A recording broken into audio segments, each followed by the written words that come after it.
All right, let's play a game. Picture a map of Africa. You've got the big names, right? South Africa down at the bottom. Hey, shout out to my homeland. You've got Egypt up top, Kenya over on the east. But what about that little sliver of a country on the west coast, sandwiched between Nigeria and Togo? That, my friends, is the Republic of Benin. It's not the biggest country on the block, but trust me, it packs a punch. It's got a coastline on the Atlantic Ocean, specifically a little nook called the Bight of Benin. So next time you're looking at a globe, trying to impress your friends, point to that spot and say, "That's Benin." You'll sound worldly, I promise. Now let's talk about the flag. Every country has one, and they all tell a story. Benin's flag is like a little visual summary of the nation's hopes and dreams. It has 3 blocks of color, 2 horizontal stripes on the right, yellow over red, and a big vertical green stripe on the left. It's not just a pretty design. Each color means something important. The green stands for the lush palm groves in the south. Think nature, agriculture, and hope for a prosperous future. So, you want the quick and dirty facts about Benin? The stuff you'd cram before a pub quiz? I got you. Let's start with the capital. Now this is a trick question, so pay attention. The official capital is Porto Novo. It's a beautiful city with a lot of history. But if you want to know where the action is, go to Cotonou. That's where the government actually sits and does its business. It's the economic hub, the biggest city, and the de facto capital. Now let's talk numbers. The population of Benin is around 13 million people. That's a bit more than New York City, spread over a larger area. The country covers about 114,763 square kilometers. So it's not huge, but it's not tiny. Room to breathe. They use the West African CFA franc. It's shared by several countries, so cross-border travel is easier. No need to constantly exchange cash. Languages are interesting. The official language is French. On the streets and in markets, people speak many indigenous languages: Fon, Yoruba, Bariba, and dozens of others. Religion is diverse too. Benin is a republic with a presidential system. Benin's geography is like a well-organized buffet. It offers a little bit of everything, neatly arranged from south to north. Down south, you start with a beautiful sandy coastline along the Atlantic, 121 kilometers of coastline. Beaches, lagoons, marshes, classic tropical vibes. Palm trees swaying, the sound of waves crashing. It's a low-lying flat area, perfect for fishing communities and, of course, for anyone looking to escape the hustle and bustle and just chill by the ocean. As you move inland, away from the coast, the landscape starts to change. The flat plains slowly give way to a series of plateaus, covered in lush greenery and forests.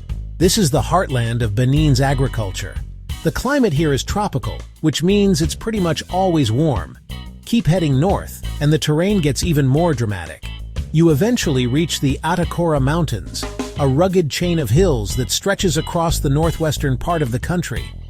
The highest point, Mont Sogbaro, is only 658 meters high, but it's a stunningly beautiful region, with rocky outcrops, deep valleys, and cascading waterfalls. And of course, we have to talk about the wildlife. Benin is home to some incredible national parks. When you think of Benin, one word often comes to mind: voodoo, or more accurately, Vodun.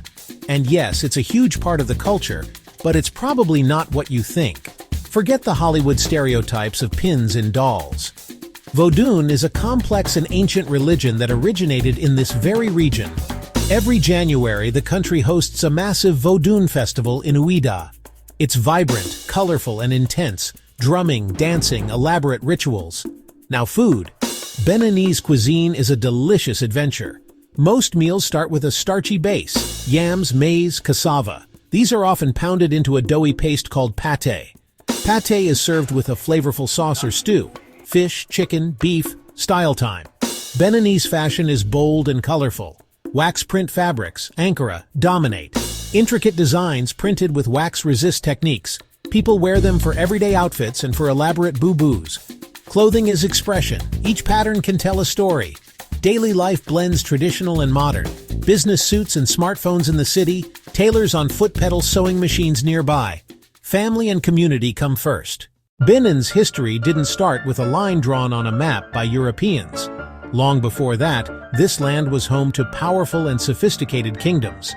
The most famous of these was the Kingdom of Dahomey, which rose to prominence in the 17th century. The kings of Dahomey were known for their highly organized military, their wealth, and their complex administration. The capital, Abomey, was a hub of art and culture, with magnificent royal palaces that are now a UNESCO World Heritage Site.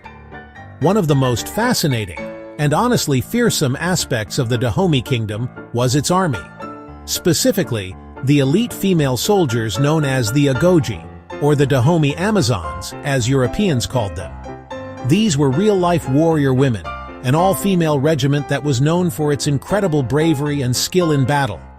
They were a formidable force, fiercely loyal to the king, and a crucial part of the kingdom's military might. Unfortunately, like much of Africa, Benin's history is also deeply intertwined with the transatlantic slave trade. The port of Ouidah became one of the largest slave trading posts on the continent. Millions of people were captured, sold, and forcibly transported across the Atlantic from this coast, which became known as the Slave Coast. Places like the Door of No Return in Ouidah stand as somber memorials to this dark chapter in human history. The colonial era began in the late 19th century when France conquered the Kingdom of Dahomey and established the colony of French Dahomey. On August 1, 1960, the country finally achieved its independence, becoming the Republic of Dahomey. After a period of one-party rule, it embraced democracy in 1990, setting a powerful example for the rest of the continent. In 1975, it was renamed the People's Republic of Benin. So, what keeps the Beninese economy humming? Well, a huge part of it comes directly from the soil. Benin is fundamentally an agricultural country. Farming is the backbone of the economy. Drive through the countryside and you'll see fields stretching for miles. The top cash crop is cotton. They call it white gold. Benin is one of Africa's biggest cotton producers. The industry employs many people, from farmers who plant the seeds to workers who process raw cotton. But it's not just cotton. Cashews are the other big export. Cashew production has ramped up recently. Benin is now a top cashew exporter. It provides vital income for rural families. So next time you snack on cashews, they might have started in Benin. Trade is another major sector. Cotonou is the economic hub. The port of Cotonou is one of West Africa's busiest. It serves Benin's imports and exports and also Lifeline's neighbors like Niger, Burkina Faso. Massive amounts of goods pass through daily. Benin is diversifying. Services like telecommunications, banking are growing. The government wants more local processing. Instead of exporting raw cotton, build textile factories. It's slow, but it's a smart path to long-term prosperity. If your idea of a vacation involves more than just sitting on a beach, though Benin has those too, then you really need to put this country on your radar. The tourism experience here is deep, authentic, totally unforgettable. Let's start with the must-sees.